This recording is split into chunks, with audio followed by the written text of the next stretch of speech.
नमस्कार विद्यार्थी मित्रांनो, ड्रीम अचिव्हर्स गायडन्समध्ये तुमचं सर्वांचं स्वागत आहे. तर आज 22/5/2025 रोजी तुमची PCMची आन्सर शीट रिलीज झालेली आहे 12 वाजता. तर आपण आन्सर शीट कशी चेक करायची ते आज पाहणार आहोत. तर सर्वात पहिले तुम्हाला CETच्या ऑफिशियल वेबसाईटवरती क्लिक करायचं आहे. म्हणजे CET सेल जरी तुम्ही सर्च केलं गुगलला तर तिथे क्लिक केल्याच्यानंतर जे फर्स्ट येईल CET सेल तिथे तुम्हाला क्लिक करायचं आहे. CET सेलवरती क्लिक केल्याच्यानंतर तुमच्यासमोर असा इंटरफेस येईल. त्यामध्ये ॲडमिशन प्रोसेस ते तर सध्या पोर्टल ओपन नाही झालेलं आहे. तुम्ही एक्झाम दिलेली आहे त्यामुळे इथे second option CET examination portal इथे क्लिक करायचं आहे. इथे क्लिक केल्याच्यानंतर इथं तुमचा इंटरफेस येईल, जे काही तुम्ही दिलेला असेल तुमचं लॉगिन ID वगैरे येईल. त्याच्यानंतर इथे CET रजिस्ट्रेशन प्रोफाईल, इथे तुमची प्रोफाईल. पण तुम्हाला आन्सर शीट चेक करायची आहे त्यामुळे तुम्हाला इथे ऑब्जेक्शन ट्रॅकरवरती क्लिक करायचं आहे. ऑब्जेक्शन ट्रॅकरवरती क्लिक केल्याच्यानंतर इथे टेक्निकल एज्युकेशनमध्ये तुमचं सर्वात पहिले UG MST CET PCM 2025, त्याच्यानंतर MST CET PCB 2025 ज्या काही तुम्ही एक्झाम दिले असतील त्याचे इथं ऑब्जेक्शन ट्रॅकरमध्ये आलेलं असतं. मेडिकल फील्डमध्ये जर कोणती दिली असेल तर ते पण असतं. पण आपल्याला MST CETचे आन्सर शीट चेक करायचे, त्यामुळे आपण MST CET PCM 2025वरती क्लिक करायचे. इथे जे काय तुमचे ह्या गोष्टी इन्स्ट्रक्शन दिलेल्या आहेत ह्या तुम्हाला रीड करायच्यात, जेणेकरून म्हणजे तुम्हाला ऑब्जेक्शन वगैरे काही घ्यायचं असेल तर ह्या पूर्ण इन्स्ट्रक्शन रीड करूनच पुढे प्रोसीड करायचं आहे. प्रोसीड केल्याच्यानंतर असा इंटरफेस येईल.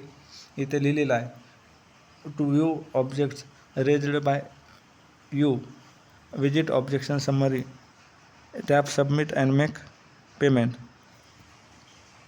इथे तुमचे क्वेश्चन नंबर येतील, जे काही तुमचा क्वेश्चन असेल हा क्वेश्चन नंबर आणि हे ऑप्शन.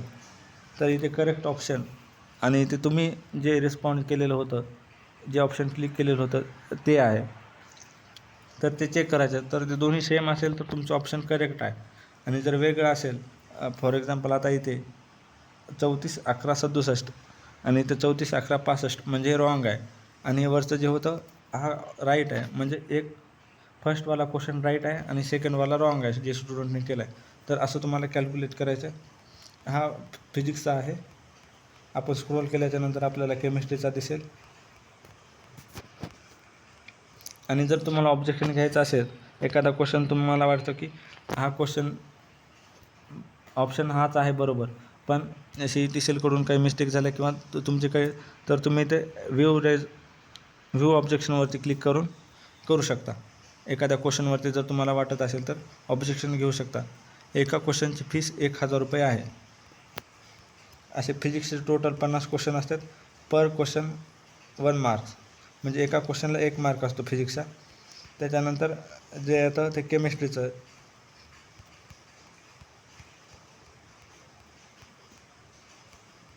आपण थोडंसं स्क्रोल केल्याच्यानंतर इथे केमिस्ट्री. आता इथे केमिस्ट्रीचे क्वेश्चन सुरू झाले. हा क्वेश्चन नंबर केमिस्ट्री आणि हे ऑप्शनचे जे आहे ते. आता इथे जे करेक्ट ऑप्शन आहे ते करेक्ट ऑप्शन आणि कॅन्डिडेटचा रिस्पॉन्स असं तुम्हाला चेक करायचे की तुमचे किती क्वेश्चन बरोबर आहेत आणि किती रॉंग आहेत.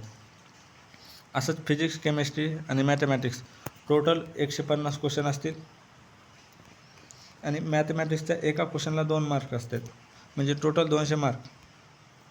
फिजिक्स 50, केमिस्ट्री 50 आणि मॅथमॅटिक्स 100. तर असे टोटल 150 क्वेश्चन आणि 200 मार्क असतील. तर असंच मॅथमॅटिक्सचं चेक करायचं आहे. हे बघा, मॅथमॅटिक्सचा हा फर्स्ट क्वेश्चन बरोबर आहे, तर हा एक क्वेश्चन बरोबर आहे, तर याचे 2 मार्क गृहीत धरायचे. तर असं तुम्हाला पूर्ण आन्सर शीट चेक करायचं आहे. पूर्ण आन्सर शीट चेक केल्याच्यानंतर जर तुम्हाला कोणत्या क्वेश्चनमध्ये काही ऑब्जेक्शन घ्यायचं असेल तर ऑब्जेक्शन घेऊन पेमेंट करून इथे तुमची ऑब्जेक्शनची समरी येते. म्हणजे जे तुमचे नंबर आहेत, किती क्वेश्चनचं ऑब्जेक्शन घेतलं, क्वेश्चन ID, त्या क्वेश्चनची ID, ऑब्जेक्शन डिटेल्स, इथे तुम्हाला ऑब्जेक्शन डिटेल्स फिल करावं लागेल, स्टेटस आणि ॲक्शन. तर अशा प्रकारे तुम्हाला आन्सर शीट चेक करायची आहे. आन्सर शीट चेक केल्याच्यानंतर तुमचे जे काही मार्क्स येतील ते कमेंटमध्ये कमेंट करायचे आहेत. आणि जर चॅनलवरती नवीन असाल तर लाईक करा, शेअर करा आणि सबस्क्राईब करा. धन्यवाद.